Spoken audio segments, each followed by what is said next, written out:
Querido, un gusto saludarte acá con Moni López, mi compañera, y tenerte en nuestro programa Pato a la Mañana. Qué gusto, Tito, ¿cómo estás? Muy bien, gracias Pato, gracias Moni. Un placer poder compartir este momento con ustedes en estas circunstancias, ¿no? Tan difíciles que atravesamos todos. Pero bueno. Exactamente, Tito, eso te iba a decir. La pandemia un poco nos ha alejado, ¿sí?, de los sets de televisión. Muchas veces nos hemos visto en Canal C, nosotros, y en tantos lugares. Y bueno, de pronto ahora mucho Zoom y poco abrazo, ¿no? Tal cual, pero bueno, es encomiable lo que hacen ustedes, felicitaciones y les deseo por supuesto el mayor éxito, porque contribuyen a hacer más pasadero este momento, ¿no es cierto?, con entretenimiento, con información, con lo que fuere, para que tratemos de que este trance que falta recorrer, de esta pesadilla, bueno, pase de la mejor manera posible, así que en buena hora. Bueno, Tito, para entrar en tema, nos avecinamos al 25 de mayo, que va a ser el próximo día martes, y lo que nosotros queremos realmente para iniciar esta columna, que seguramente va a ser muy vista y escuchada por nuestros televidentes, cómo se vivía en Córdoba los días previos al 25 de mayo, qué pasaba, qué había, qué movimientos había en Córdoba y cómo llegamos al 25 de mayo. Claro, porque en realidad el episodio histórico del 25 de mayo de 1810 es un evento netamente porteño, porque todo pasó la semana de mayo en Buenos Aires, que recordemos era la capital del extenso virreinato del Río de la Plata, joven virreinato porque había sido instalado en 1776. Y abarcaba, fíjate, Pato, varias naciones actuales, además de nuestra República Argentina, Uruguay, que se llamaba la Banda Oriental, Paraguay, Bolivia, que se llamaba el Alto Perú, o sea, era enorme. Y todo esto, lo que pasa en el Cabildo de Buenos Aires, es apenas en un punto geográfico de ese enorme virreinato. Entonces, vamos a lo que vos me preguntas, ¿qué pasaba en Córdoba? Bueno, en Córdoba la vida era absolutamente normal, la vida colonial, que llevaba ya más de 2 siglos desde la fundación de nuestra Córdoba por don Jerónimo en 1573. Así que acá ni se enteraron, por supuesto, no había ningún medio de comunicación, no había internet, no había nada. Entonces las noticias, claro, llegaban con delay. Ese día, 25 de mayo de 1810, los cordobeses deben haber hecho lo que hacían todos los días, salir a trabajar, las damas a coser, las tertulias, la servidumbre a prestar los servicios acostumbrados, los funcionarios y los burócratas a concurrir al cabildo, en fin, era un día normal. La noticia, como te decía, llega con delay unos días después. Cuenta don Efraín Bischoff que él calcula que una semana después, unos 10 días después, don Melchor Lavín, un joven que viene reventando caballos, como se decía, de Buenos Aires, trae la noticia bomba. Bueno, imagínate acá la conmoción que provocó conocer o enterarse de que en Buenos Aires se había destituido al virrey Cisneros y se había instalado una junta de gobierno, esa presidida por Cornelio Saavedra y todo lo demás. Así que acá se arma un gran revuelo, hay rápidamente una convocatoria de notables, empezando por el gobernador, se llamaba Gutiérrez de la Concha, el obispo, bueno, todos los altos dignatarios, y evalúan la situación, Pato. Tito, te pregunto, ¿y a quiénes respondían en Córdoba, si se quiere políticamente, antes del 25 de mayo? Acá el gobernador Gutiérrez de la Concha o el obispo o a las autoridades que existen. ¿A quién respondían antes del 25 de mayo? Verticalmente a la corona española. Había un problemita con la corona española, que el rey de la Casa de los Borbones, Fernando VII, estaba impedido de reinar porque Napoleón Bonaparte, el emperador francés, había invadido España, destituido al rey, Fernando VII, y colocado a su hermano José como emperador. O sea que había un estado, digamos, de acefalía. Eso es lo que provoca la movida porteña, cuando los patriotas de allá, avispados por esta situación, dicen ahora o nunca, y se lo llevan puesto a Cisneros, que es el representante del rey, el virrey, ¿no es cierto? Porque el argumento, así en supersíntesis, fue: si el rey está impedido de reinar, el virrey no representa a nadie, la soberanía remite nuevamente al pueblo y el pueblo puede decidir su destino. Más o menos esto fue lo que dio lugar al nacimiento de la Junta. Pero acá en Córdoba, como ustedes preguntan, era muy vertical el acatamiento a la corona española y la fidelidad al rey aún depuesto. Así que, bueno, deciden no acatar, deciden desconocer la Revolución de Mayo, a la Junta de Gobierno de Buenos Aires. Y llega por supuesto, Sí, y llega justo el 25 de mayo, que es justamente la Revolución de Mayo, pero es un proceso independentista, ¿no? Que apunta después a 1816, que allí sí ya vamos camino a la independencia, porque las cosas no eran fáciles, había muchas negociaciones, muchas idas y vueltas, y es justamente un proceso que nos va llevando a lo que después se consolida con la independencia. Mirá, Moni, pusiste el dedo en la llaga, porque la lectura del 25 de mayo tiene muchos matices. Para algunos no fue una revolución, para otros tampoco nació la patria, porque ahí se abre una llave donde algunos dicen la patria existía de hacía rato, y es cierto, porque la tierra donde habían nacido todos quienes en ese momento pisaban este suelo era la patria, o sea, y bueno, entonces hay muchas vueltas de rosca, porque en realidad yo, para hacer una supersíntesis también digo, fue el primer paso a lo que vos dices, porque no se declaró la independencia. Un hecho muy curioso, muy paradójico, es que esa junta que reemplaza al virrey Cisneros, porque lo habían destituido, jura fidelidad a Fernando VII.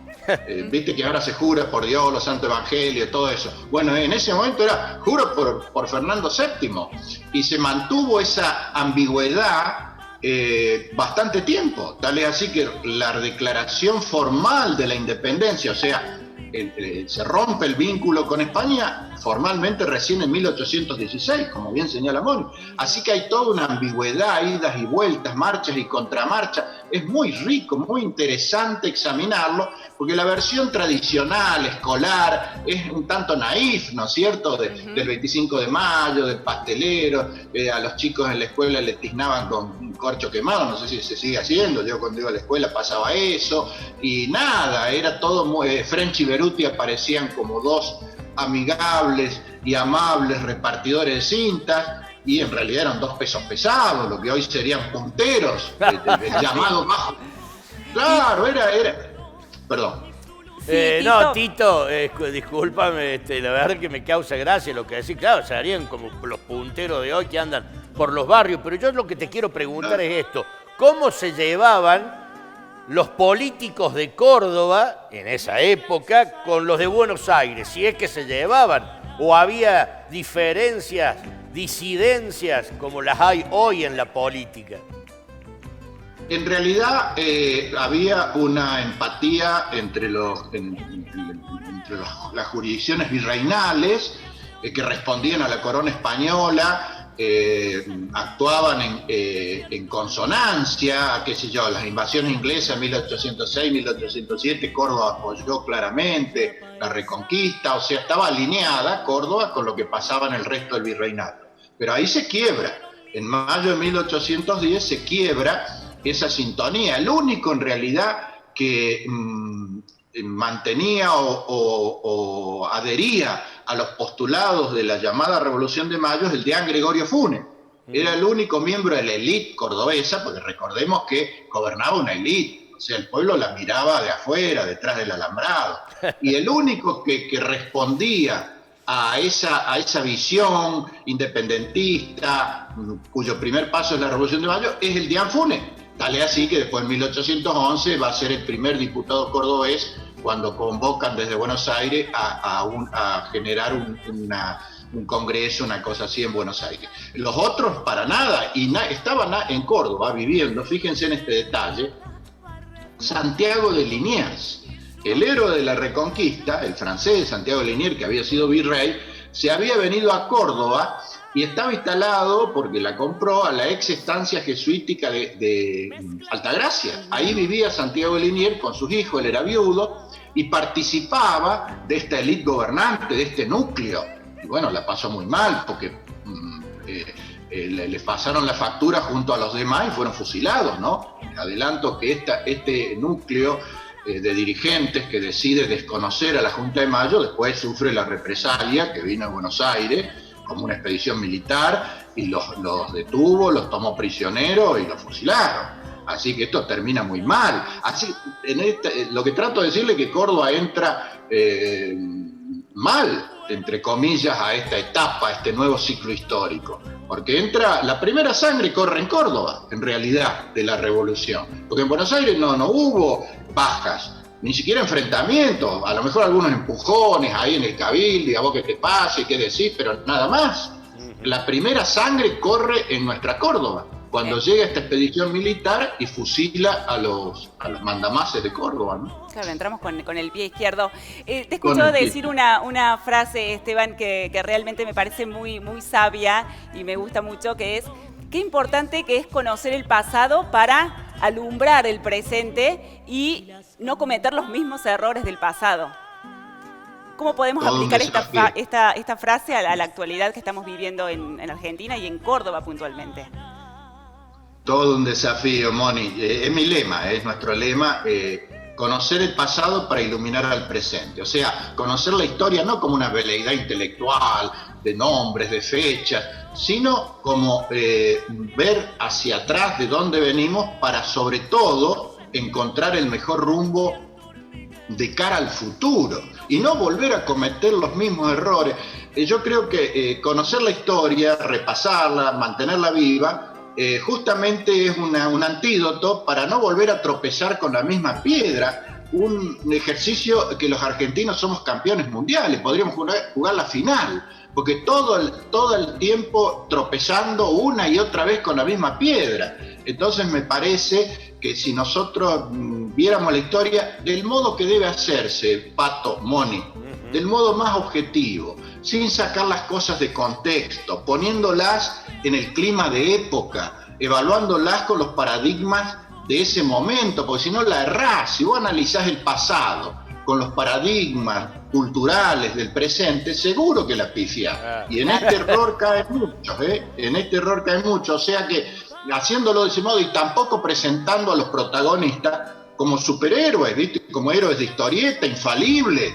Porque los tipos eran de carne y hueso como nosotros, tenían los mismos defectos, amaban, odiaban, sabían, desconocían, ignoraban, se comprometían, en fin. Lo que pasa que su gran mérito fue el aporte que hicieron en cada momento, ¿no es cierto? Los padres de la patria.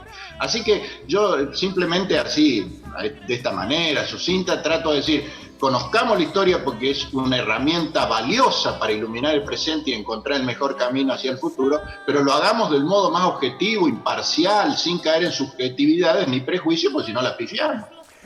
Tito, para terminar, realmente un deleite escucharte. Me gustaría saber yo, porque no lo sé, y que vos le cuentes a nuestra teleaudiencia, el Cabildo de la ciudad de Córdoba en el 25 de mayo de 1810, ¿ya estaba? Y si estaba, ¿era como es hoy el Cabildo? No, claro, perfecto. Sí, estaba en el mismo lugar donde está hoy, pero no esa construcción que se fue haciendo con el paso del tiempo, pero ya estaba, ya existía, digamos, los calabozos. Ahí, si uno hace una visita, es muy interesante visitar el Cabildo, yo siempre lo recomiendo, hay guías, hay gente que te explica todo muy bien.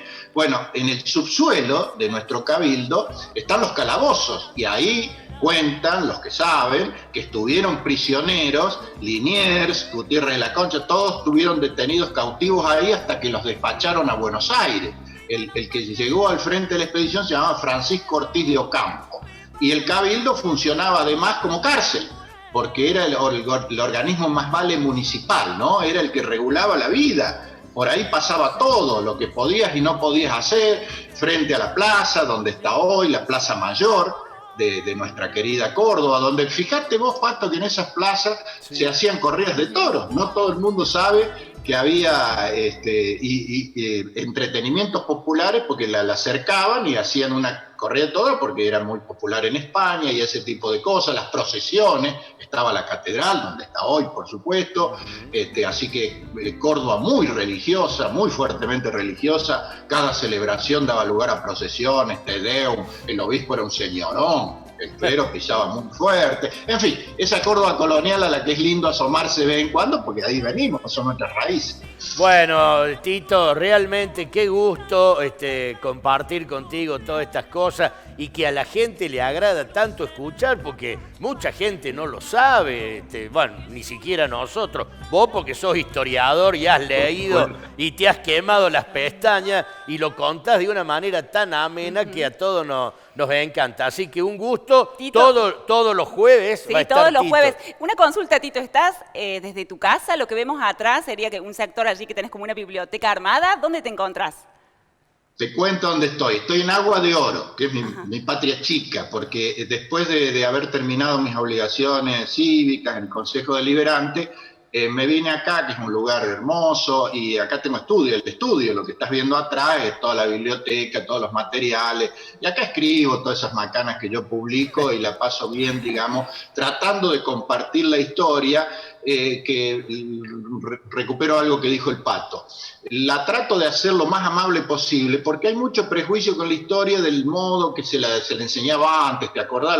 Los profes de historia, las maestras de historia, no caían simpáticos, te tapaban de fechas, de nombres y te hacían estudiar en memoria. Y yo creo que eso no sirve. Lo que sirve, y le digo al Pato, la gente, dice él, muchos no saben, no tienen por qué saberlo, no tienen obligación de saberlo. Por eso, si uno sabe un poquito más o cree haber acumulado un poco más que es mi caso, bueno, es un gusto poder compartirlo del modo más amigable posible. ¿Para qué sirva? Como decía Moni. Y para que le entendamos.